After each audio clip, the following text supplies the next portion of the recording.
কোকিল কুহু ডাকের আড়ালে লুকানো প্রকৃতির সবচেয়ে রহস্যময় প্রতারণা।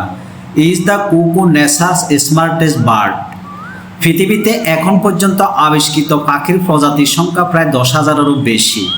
রঙিন পালক, বিচিত্র ডাক, কেউ বাসা বানায়, কেউ সন্তান লালন করে।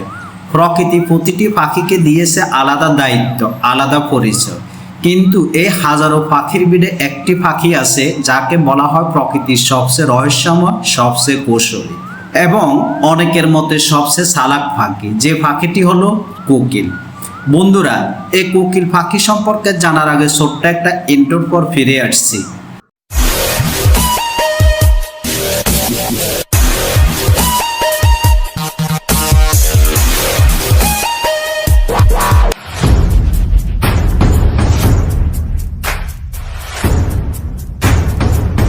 কাম টু ব্যাক।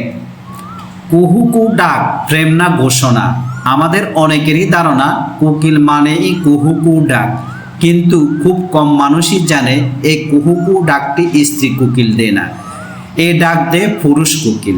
এ ডাক আসলে কোনো প্রেমের গান নয়, এটা এক ধরনের ঘোষণা। পুরুষ কোকিল এ ডাক দেয় স্ত্রী কোকিলকে আকর্ষণ করার জন্য, নিজের এলাকা চিহ্নিত করার জন্য, অন্য পুরুষ কোকিলকে দূরে রাখার জন্য। আর ঠিক এই কারণে স্ত্রী কোকিল নীরব থাকে, কারণ তাকে গোপনে ডিম পাড়তে হয়। বেশি ডাক দিলে কাক তাকে চিনে ফেলতে পারে, ধরা পড়লে কাক আক্রমণ করতে পারে। প্রকৃতি তাকে শিখিয়েছে নীরবতাই তার সবচেয়ে বড় অস্ত্র। প্রজননকাল, সম্পর্কের শুরু ও শেষ।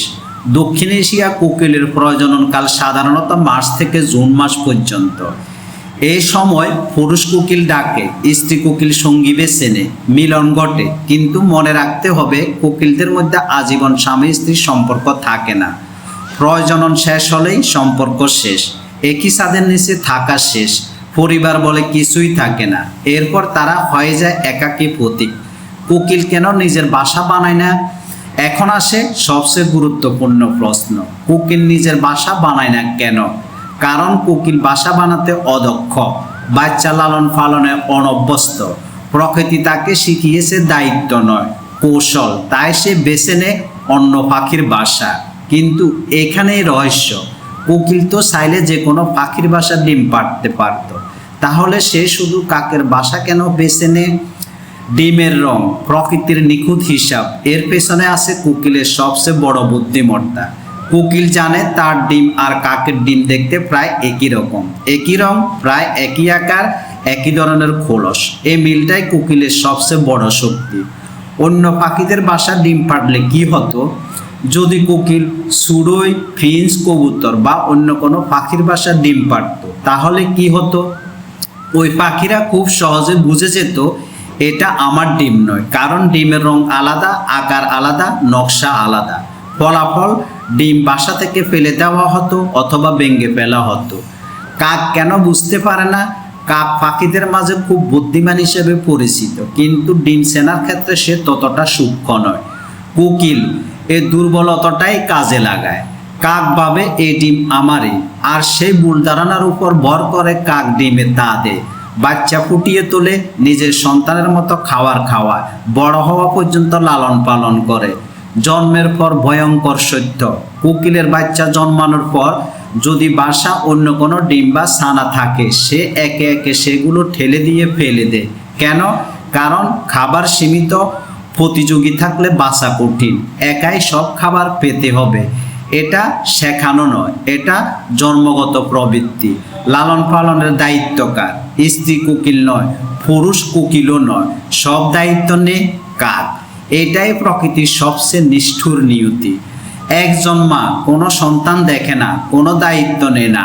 আরেকজন মা নিজের সন্তান নয় জেনেও জীবন দিয়ে লালন পালন করে। স্ত্রী কোকিল কি তাহলে স্বার্থপর? মানুষের চোখে হয়তো স্বার্থপর, কিন্তু প্রকৃতির চোখে স্ত্রী কোকিল খারাপ মা নয়, সে শুধু তার প্রজাতিকে বাঁচিয়ে রাখছে। প্রকৃতি ভালো মন্দ বোঝে না, প্রকৃতি বোঝে শুধু কে টিকে থাকবে। কোকিলের কুহু ডাক শুধু বসন্তের গান নয়, এটা টিকে থাকার এক করুণ ঘোষণা।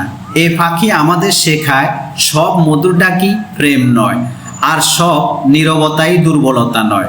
প্রকৃতি নির্মম, কিন্তু এর নির্মমতার মধ্যে লুকিয়ে আছে জীবনের সবচেয়ে গভীর রহস্য। আপনার কাছে কোকিল কি প্রেমের পাখি, না প্রকৃতির সবচেয়ে কৌশলী সৃষ্টি? মন্তব্যে আপনার মতামত লিখুন। ভিডিও ভালো লাগলে লাইক দিন এবং এমন আরও রহস্যময় ডকুমেন্টারির জন্য চ্যানেলটি সাবস্ক্রাইব করে আমার পাশে থাকুন।